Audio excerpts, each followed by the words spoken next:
અત્યારે આ બે એમ્બ્યુલન્સો ભરાઈ ચૂકી છે અને ક્ષત્રિયાણીઓ ઉપર આ હુમલા થયા છે। આ તમારી સામે છે, 108 બોલાવી પડી છે। અમારી પરીક્ષા નહીં લો તમે, અમારા વિવેકની, અમારા સંયમની પરીક્ષા ન લો। ક્યાં છે સરકાર આજે? સરકાર हमसे डरती है, पुलिस को आगे करती है। તમે પોલીસને આગળ કરો છો। ક્યાં છે બીજેપી પક્ષ? ક્યાં છે તમારું પ્રશાસન? કોઈ માનવતા છે કે નહીં? આ તમે સ્ત્રીઓની રક્ષા કરો છો। તમે કહો છો કે એ મારી બહેનો તમને તકલીફ હોય તો 15 પૈસાનું પોસ્ટકાર્ડ લખજો। આ 15 પૈસાનું પોસ્ટકાર્ડનું પરિણામ તમે આપી રહ્યા છો। તમારી કથની અને કરણીમાં અંતર છે। આજે માથા આપ્યા, તમને રજવાડાઓ આપ્યા, એનું પરિણામ આ ભોગવવાનું છે અમારે। આ બિલકુલ નહીં સાખી લેવામાં આવે। તાત્કાલિક ધોરણે તમે નિર્ણય લો। હજી પણ બાજી તમારા હાથમાં છે અને ક્ષત્રિય યુવાનોને ઉશ્કેરવાનું બંધ કરો।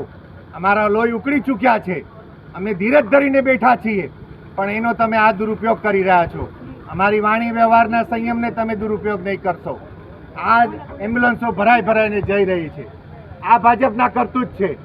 તમે રાજકીય પક્ષ છો કે ગુંડાગર્દી ઉપર ઉપડેલી કંપનીઓ છો? ખાનગી કંપનીની જેમ તમે વર્તી રહ્યા છો।